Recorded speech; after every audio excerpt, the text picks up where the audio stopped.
Welcome to VST news. నేను మహాలక్ష్మి. ఈరోజు మనం కప్పరాడలోని వైభవ వెంకటేశ్వర స్వామి ఆలయం వద్ద ఉన్నాము. ఈ ఆలయం వైజాగ్లో ఉంది.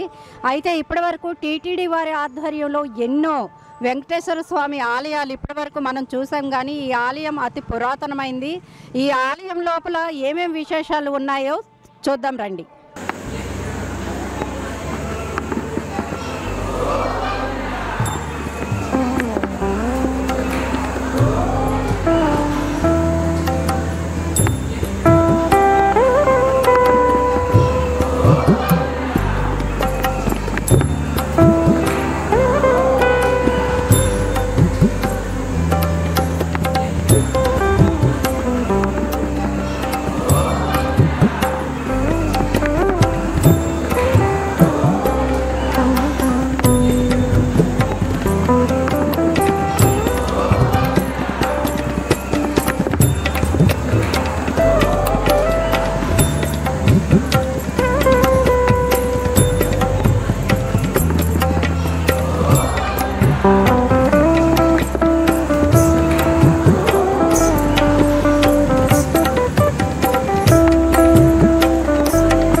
ఈరోజు శనివారం కావడంతో ఇక్కడ మహిళా భక్తులందరూ కూడా దీపారాధనలతో ఒత్తులు వేసి ఇక్కడ బయటే దీపాలు వెలిగించడానికి కూడా ఆలయ అధికారులు ఏర్పాట్లు చేశారు. ఒక టేబుల్ మీద వీరు చూసుకున్నట్లయితే దీపారాధన కూడా జరుగుతోంది.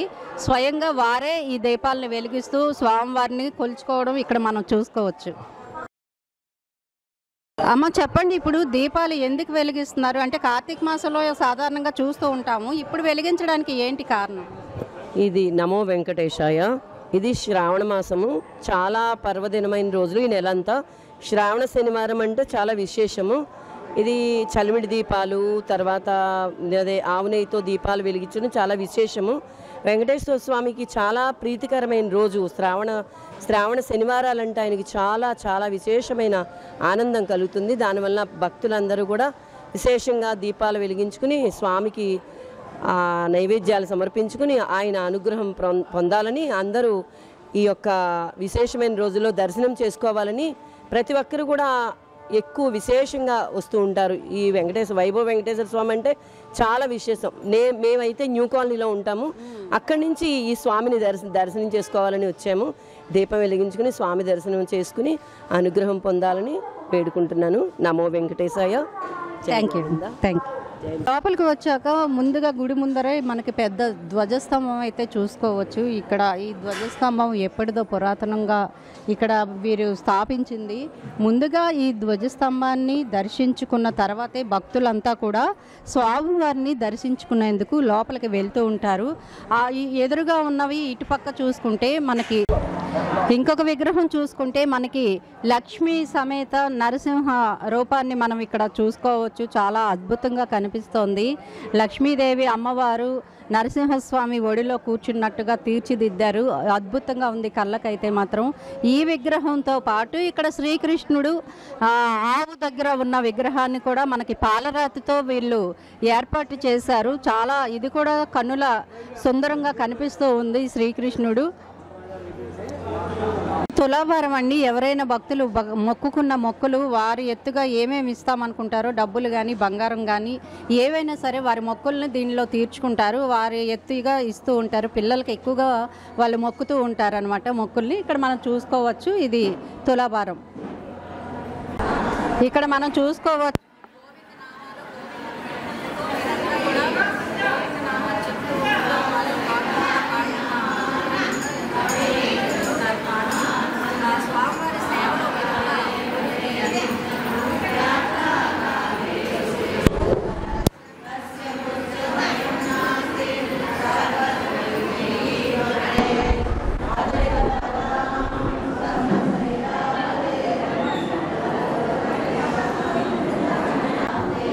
కలియుగ దైవం వెంకటేశ్వర స్వామి అనగానే మొక్కులే ఎక్కువగా ఆయనకి ప్రీతికరం అండి.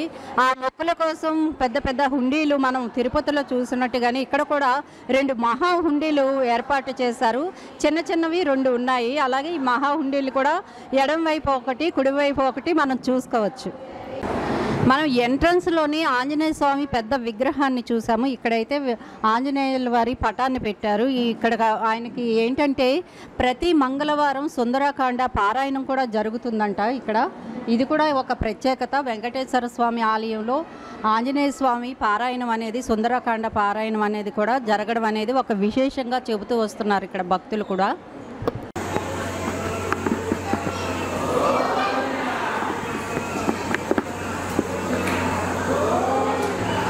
స్వామివారికి ద్వారంకి ఇరువైపులా ఎడమ కుడి పక్క కూడా అజయుడు విజయుడు ఈ విగ్రహాలు కూడా ఉంటాయి. మనం ఇక్కడ చూస్తూ ఉంటాం. అదేవిధంగా ఇక్కడ కూడా అజయుడు విజయుడిని మనం చూసుకోవచ్చు.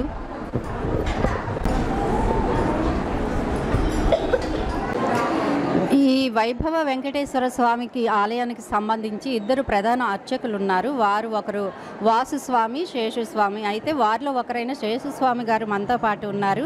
ఆలయం గురించి వారిని అడిగి తెలుసుకుందాం. స్వామి చెప్పండి, ఎక్కడైనా అంటే మనకి ఎక్కువగా వెంకటేశ్వర స్వామి అనగానే కలియుగ దైవం తిరుపతి గుర్తొస్తూ ఉంటుంది. ఈ వైభవ వెంకటేశ్వర స్వామి వారి ప్రత్యేకత ఏంటి? ఈ ఆలయాన్ని ఎప్పుడు నెలకొల్పారు? సర్వమంగళ స్వరూపం సకల శక్తి సమన్వితం తం భజే వైభవ వెంకటేశం విశాఖ నగరాధిపం. విశాఖపట్నం మురళీనగర్ దగ్గరలోని ఎన్జీజీఓస్ కాలనీ కప్పరాడ ప్రాంతంలో శ్రీ శ్రీ వైభవ వెంకటేశ్వర స్వామివారి దివ్యక్షేత్రం ప్రతిష్ట గావింపబడి 23 సంవత్సరాలు అవుతోంది.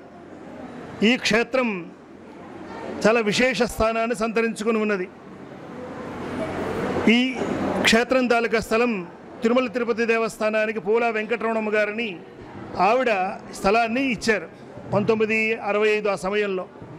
తదుపరి కాలక్రమంలో 1999, 98, 97 సమయంలో ఈ భూమిని క్రీడా ప్రాంగణంగాను రకరకాలుగా వాడుకుందామని అనుకున్నారు స్థానికేతరులు. అలాగే ఇది అన్యాక్రాంతం అయిపోతున్న దశ. అటువంటి స్థితిలో స్థానికంగా ఉండే వాళ్ళందరూ అంటే ఎన్జీజీఓస్ కాలనీ అసోసియేషన్ వాళ్ళందరూ కూడా సంయుక్తంగా ఒక రూపకల్పన చేసుకుని ఇక్కడ ఏదో నిర్మాణం చేయాలి అనుకున్నారు. తదనుగుణంగా దానికి ఒక సలహా కావాలని ఇక్కడ దగ్గరలో ఉండే దాసాంజనేయ స్వామి దేవాలయం, ఈ దేవాలయానికి ముందు ఉన్నది. అక్కడ ఆరవల్లి సీతారామాచార్య గారిని పెద్ద ఆయన వారు సంప్రదించారు. వారు వెంకటేశ్వర స్వామి వారికి సంబంధించిన భూమిలో మరొక ఇతరమైనవి ఉండకూడదు, ఆధ్యాత్మికంగా ఉండాలి లేదా తిరుమలకు అప్పచెప్పాలి అని చెప్పారు. ఆ తులసివనమా ఏమి చేయాలనుకున్న ఈ పరిస్థితుల మధ్య స్వామి గుడి కడదామని నిర్ణయం తీసుకున్నారు. తిరుమల వాళ్ళకి తెలుపు చేశారు. ఇంత మూలకొచ్చి మేము ఇక్కడ దాన్ని పరిరక్షణ చేయడం కన్నా మీరు పరిరక్షణ చేయండి అన్నారు. ఆ మాట ప్రకారంగానే అందరూ అసోసియేషన్ అయ్యి 1999 సంవత్సరంలో శంకుస్థాపన చేశారు. 99, 2000, 2001 వరకు ప్రాథమిక దశగా గర్భాలయాల నిర్మాణం జరిగింది. 2002 మే నెల వైశాఖ శుద్ధ ఏకాదశి నాడు దేవాలయం ప్రతిష్టగా ఆవింపబడింది. శ్రీ పాంచరాత్ర ఆగమ విధానంలో వెంకటేశ్వర స్వామి వారికి సేవా కార్యక్రమాలు ఇక్కడ జరుగుతున్నాయి. ఈ కార్యక్రమానికి ముందుగా 1992-93 సమయంలో పరమహంస పరివ్రాజకాచార్యులు శ్రీ శ్రీ త్రిదండి శ్రీమన్నారాయణ చిన్నజీరి స్వామి వారు సహస్రకుండాత్మక యజ్ఞం తిరుమల తిరుపతి దేవస్థానం కొండ పైనే యజ్ఞం చేశారు. ఆ సందర్భంలో ఇక్కడ నుంచి స్థానికంగా వెళ్ళే వైదికమైన స్వాములలో నేను ఇదివరకు తెలియజేసిన సీతారామాచార్యులు గారు వెళ్ళారు. 1000 హోమగుండాలకి 1000 నామాలు పెట్టారు విష్ణు సహస్రనామంలో. అందులో ఒక నామమైన విభవ అనే నామాన్ని వారికి ఇచ్చారు హోమగుండం దగ్గర కూర్చోమని. ఆ విభవ అనే నామం ఎందుకు వచ్చిందో ఆనాడు తెలియలేదు. అనతి కాలంలోనే 2002 ప్రతిష్ట జరుగుతున్న శుభ సందర్భంలో ఈ క్షేత్రానికి ఒక నామకరణం చేయాలి అనుకున్నారు. పర, వ్యూహ, విభవ, అంతర్యామి, అర్చావతారం అని 5 దశలు భగవంతుని ఆరాధన చేయడానికి ఉంటాయి. 3వ దశ విభవ స్వరూపం అంటారు. రామ, కృష్ణ ఇత్యాది అవతారములు మనకు అందుబాటులో ఉండేటువంటి అవతారాలు. పరమపదంలో ఉన్న స్వామిని మనం చూడలేం. వ్యూహ వాసుదేవుడు అంటే పాలకడల మీద ఉన్న స్వామిని కూడా చూడడానికి కష్టం. కానీ మనకి సులభంగా దొరికేటువంటి అవతారాలు రామకృష్ణ ఇత్యాది అవతారాలని విభవ స్వరూపం అంటారు. అలా విభవంలోంచి వచ్చినటువంటి రూపానికి వైభవం అని పిలుస్తారు. అలాగా యజ్ఞం చేసేటప్పుడు విభవ అనే నామాన్ని ఇస్తే ఆ విభవంలోంచి వైభవం కలగాలని యజ్ఞంలోంచి ఉద్భవించిన స్వామికి చాలా విశేష స్థానం ఉంటుంది. అలాగ యజ్ఞం సహస్రకుండాత్మక యాగంలోంచి వచ్చిన విభవనామంలోంచి వచ్చిన వైభవమే శ్రీ శ్రీ శ్రీ వైభవ వెంకటేశ్వర స్వామివారి దివ్యక్షేత్రం. ఈ క్షేత్ర నామకరణం అలా జరిగింది. ఆ తర్వాతి కాలంలో ముందు గోపురాలతో ప్రతిష్ఠ అయిన తర్వాత విడతలుగా దేవాలయ అభివృద్ధి పదంలోకి వెళ్ళింది. అందులో భాగంగా ఇప్పుడు మీరు చూస్తున్న ఈ ముఖమండపం అంతా కూడా 2వ దశలో నిర్మాణం జరిగింది. 3వ దశలో ప్రాగ్భాగం అంటే తూర్పు భాగంలో రాజగోపురము, ఉత్తర భాగంలో ఉండేటువంటి వైకుంఠ రాజగోపురము, ఈ 2 నిర్మాణాలు జరిగాయి.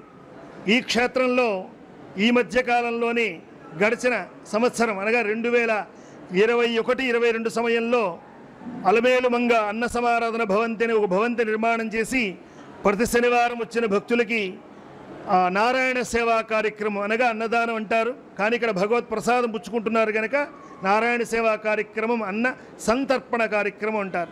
స్వామి ప్రసాదం ప్రతి శనివారం మధ్యాహ్నం 12 గంటలకు ఇక్కడికి ఇస్తారు. ఇక వైదికంగా జరిగే కార్యక్రమాలలో ఉగాది దగ్గర నుంచి మళ్ళా కొత్త అమావాస్య వరకు భారతీయ సనాతన సాంప్రదాయంలో దేవాలయ పరిధిలో జరిగే ఉత్సవాలతో పాటు సాంప్రదాయంగా భారతీయ సనాతన సాంప్రదాయాన్ని పరివడిల్ల చేసేందుకు జరిగే వైదిక క్రతువులన్నీ ఇక్కడ జరుగుతాయి. అందులో భాగంగా సాంస్కృతిక కార్యక్రమాల ప్రోత్సాహంలో భాగంగా చిన్నపిల్లలకి వ్యక్తిత్వ పోటీలు, అలాగే కృష్ణ అలంకరణములు, అలాగే భగవద్గీత పోటీలు ఇలాంటివి కొన్ని విశేష సందర్భాల్లో జరుగుతాయి. ఈ క్షేత్రంలో ప్రధానంగా జరిగేటువంటి ఉత్సవ కార్యక్రమాలలో ఉగాది నాడు ప్రారంభమైనటువంటి విశేష సేవ తెలుగునాటి పండగతో ప్రారంభమవుతుంది. చైత్ర శుద్ధ నవమి శ్రీరామనవమి జరుగుతుంది. అలాగే ప్రతి నెల పౌర్ణమి నాడు స్వామికి ప్రత్యేకించి ఉదయం 6:30 పంచామృత అభిషేక సేవా కార్యక్రమం ఈ క్షేత్రం ప్రత్యేకత. అలాగే ప్రతి శనివారం వేల సంఖ్యలో భక్తులు వచ్చి దర్శించుకుంటారు. స్వామి కొలిచిన వారికి కొంగు బంగారమై ఉన్నాడు. విద్యార్థులకు ముఖ్యంగా ఉన్నతమైనటువంటి విద్యని, అలాగే సంతాన కోసం అభిలషించే వారికి స్వామి సంతాన యోగ్యతను కలిగిస్తాడని, వంశాన్ని వృద్ధి చేస్తాడని విశ్వాసం. అలాగే ఈ క్షేత్రంలో పౌర్ణమి ఉత్సవాలతో పాటు శ్రవణ మాసంలో జరిగే పద్మావతి అమ్మవారికి కుంకుమార్చన కార్యక్రమం జరుగుతుంది. ఈ క్షేత్రాన్ని మీరు పరిశీలించినట్లయితే మొదటిగా గరుడాళ్వారు, ఆ తర్వాత సేనాధిపత్యాన్ని వహించే విశ్వక్సేన భగవానుడు, ఆ విశ్వక్సేన భగవాను దర్శించిన తర్వాత ఆ పక్కనే ఉండే పద్మావతి అమ్మవారు కళ్యాణ ఉత్సవమూర్తులు, శయనమూర్తులని బేరములు అంటారు వాటిని ఆగమంలో. ఆగమ ప్రకారంగా ఆరాధన కార్యక్రమం జరిగే పద్మావతి అమ్మవారి సన్నిధి దాటి వస్తే ఇప్పుడు నా వెనుక భాగంలో ఉన్నది ఆండాళ్ళ తల్లి సన్నిధి. వీళ్ళ ఆళ్వార్ సన్నిధి కూడా ఇక్కడ వేయించేసి ఉంది. శ్రీ పాంచరాత్ర ఆగమ ప్రకారంగా సాంప్రదాయ రీతిలో సేవా కార్యక్రమాలు జరగడానికి ఇక్కడ ఉత్సవాలు విశేషంగా జరుగుతాయి. అన్నింటికన్నా ధనుర్మాస ఉత్సవం అంటే కర్కటే పూర్వ ఫల్గుణ్యం గోదా తల్లి ఆవిర్భవించినటువంటి ఉత్సవం జన్మదినం మొన్ననే జరిగింది శ్రవణ మాసంలో పుబ్బా నక్షత్రంలో. అలాగే ఈ గోదాతల్లి ఉత్సవాలలో ఒకటి ధనుర్మాసం. నెల రోజులు జరుగుతాయి ఉత్సవాలు. సూర్యుడు ధనురాశిలో ప్రవేశించేటువంటి శుభ సందర్భంలో ప్రారంభమైన ఉత్సవం భోగి నాటి గోదా కళ్యాణంతో ముగుస్తుంది. ఈ ఉత్సవాన్ని చూడడానికి చుట్టుపక్కల ప్రాంతవాసులే కాకుండా శ్రీకాకుళం, విజయనగరం, విశాఖపట్నం వాస్తవ్యులే కాకుండా ఇతర రాష్ట్రాల నుంచి భక్తులు వస్తూ ఉంటారు. ప్రధానంగా ఈ క్షేత్రానికి ముక్కోటి ఏకాదశి ఉత్సవం చాలా ప్రఖ్యాతగాంచి ఉన్నది. వేల మంది, సుమారుగా 80 నుంచి 90 వేల మంది దర్శనం చేసుకుంటారు. విశేషంగా ఆ ఉత్సవం జరుగుతుంది ఈ క్షేత్రంలో. ఆ తరువాత ప్రతి సంవత్సరం బ్రహ్మోత్సవాలు ఎలాగైతే జరుగుతాయో వైశాఖ మాసంలో స్వామి ప్రతిష్ఠ గావింపబడిన ఏకాదశి, ద్వాదశి, త్రయోదశి ఈ 3 రోజుల ఉత్సవంతో కలిపి పౌర్ణమి ఉత్సవంతో 5 రోజుల ఉత్సవంగా ఇక్కడ చేస్తారు. ఈ క్షేత్రానికి చిన్నజీర స్వామివారు, అలాగే శృంగేరి పీఠం విధుశేఖర భారతీ స్వామివారు, మన art of living Ravishankar Guruji గారు, భారతదేశంలో ప్రముఖంగా ఉండే ఆధ్యాత్మికవేత్తలతో పాటు ప్రవచనకర్తలైనటువంటి బ్రహ్మశ్రీ చాగంటి కోటేశ్వరరావు గారు, అలాగే శ్రీమాన్ బ్రహ్మశ్రీ సామవేదం షణ్ముఖ శర్మ గారు, ఇలా ఎందరో ప్రవచనకర్తలు స్వామిని దర్శించి ఆనందపడ్డారు. అలాగే చిన్నజీరి వారు సుమారు 4-5 పర్యాయములు క్షేత్ర సంబంధమై వస్తూ వెళుతూ ఉన్నారు. ఈ క్షేత్రానికి చిన్నజీరి వారికి ఆధ్యాత్మికంగా అవినవభావ సంబంధం పరమాత్మ ఏర్పాటు చేశాడు కనుక వైభవం అనే నామానికి రావడానికి అంకురార్పణ కార్యక్రమం తిరుమల వెంకటేశ్వర స్వామి వారి కొండ మీద జరగడం ఒక విశేషం. తిరుమల తిరుపతి దేవస్థానానికి సంబంధించినటువంటి భూమి రెండవ విశేషం. వీటన్నింటికన్నా అర్చనామూర్తులు మీరు ఇందాక చెప్పిన గోదాదేవి ఎంత సౌందర్యంగా ఉంటుందో వీటన్నిటికీ ధీటుగా ముగ్ధ మోహన రూపమై వెలుగొంది భక్తజనావళిని ఆనందింపజేస్తున్న ప్రధాన మూర్తి వైభవ వెంకటేశ్వర స్వామి. ఇది క్షేత్రంలో మూర్తులు, క్షేత్రంలో ఉత్సవాలు. ఇలాగెందరో ఆధ్యాత్మికవేత్తలే కాకుండా కొణిజేటి రోసయ్య గారు, మాన్యశ్రీ ఇప్పుడు గౌరవమైనటువంటి ముఖ్యమంత్రి అయినటువంటి నారా చంద్రబాబు నాయుడు గారు ఒక పర్యాయము, అలాగే రాజకీయ నేతలు, అలాగే ఆధ్యాత్మికంగా ఉండే తత్వవేత్తలు, అలాగే హైకోర్టు, సుప్రీంకోర్టు జడ్జిస్ వీళ్ళందరూ క్షేత్ర సందర్శనం చేశారు. రామ్దేవ్ బాబా ఈ క్షేత్రానికి వచ్చారు. భారతదేశంలో ఉండే ప్రముఖమైనటువంటి ఆధ్యాత్మికవేత్తలతో పాటు రాజకీయ నాయకులు, రాజకీయేతర నాయకులు, అధికారులు, అలాగే సామాన్య భక్తుల దగ్గర నుంచి అందరి హృదయాలని స్వామిలో ఉండే రూపగుణ విశేషం ఒక ఎత్తైతే ఒక తెలియలేని అద్వితీయమైన శక్తి మాత్రం ఈ క్షేత్రంలో నడయాడుతున్నది అన్నది అనుభవానికి తెచ్చుకుని అర్చనలు చేసే మాకెంత ఉంటుందో సాధారణంగా దర్శనం చేసుకుని వెళ్ళిపోదాం అనుకున్న వాళ్ళకి అంతే ఫలితాన్ని స్వామి ఇవ్వడం ఈ క్షేత్రం తాలూకా ప్రత్యేకమైనటువంటి విశేషం.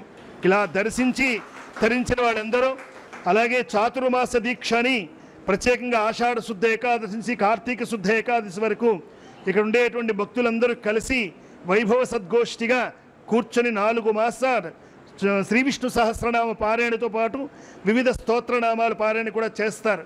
అలాగే చుట్టుపక్కల స్వామికి అందమైన మాలలు వెళ్ళేటువంటి వనమాలి బృందం అని వాళ్ళు ఒక తయారై ప్రతి ఏకాదశి నాడు స్వామికి మాలలు ఇస్తారు.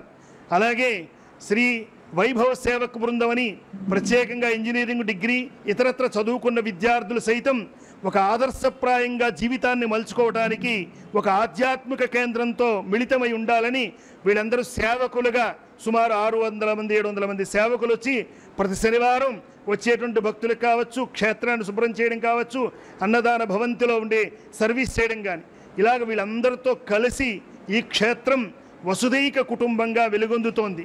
ఈ క్షేత్రంలో సుమారు 18 సంవత్సరాలు ప్రైవేట్ యాజమాన్యంలో క్షేత్రం నడిచింది. కరోనా తర్వాత అనతి కాలంలో ఈ క్షేత్రం దేవాదాయ ధర్మాదాయ శాఖ పరిధిలోకి వెళ్ళింది. ఆ శాఖ పరిధిలోని ఇప్పుడు ఈ క్షేత్రం ఆరాధనాది సేవ ఉత్సవాలు యథావిధిగా జరపబడుతున్నది. క్షేత్రానికి ఆనుకొని గోశాల కూడా ఉన్నది. అనతి కాలంలో ఈ క్షేత్రానికి సింహాద్రినాథుడి అనుగ్రహంతో పెద్దలు, అధికారులు అందరూ ఏకీకృతమై సత్ఫలితం ఇచ్చే విధంగా పుష్కరిణి కూడా రావాలని ఆకాంక్ష స్థానిక భక్తులందరికీ ఉన్నది.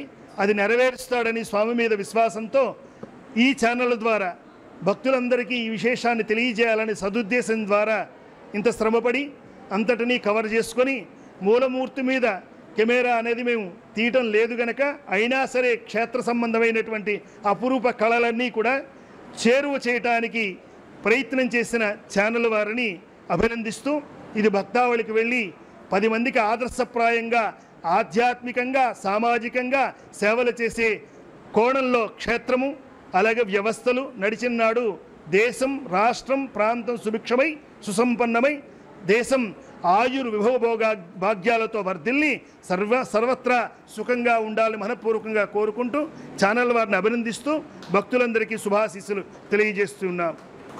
గారు, అంటే ఇది వెంకటేశ్వర స్వామి ఆలయం, ఇక్కడ సుందరకాండ పారాయణం కూడా జరుగుతుందని విన్నాం. దాని విశిష్టత ఏంటి? వాల్మీకి రామాయణం భారతదేశంలో ఆది కావ్యం. ఈ ఆది కావ్యానికి చాలా విశేషమైనటువంటి ఆదరణ ఉంది. రామాయణాన్ని ఎందరో మహానుభావులు శ్రీభాష్య అపలాచార్యులు గారని వారు ప్రవచనం చేసి భక్త హృదయాల్లోకి తీసుకెళ్లారు.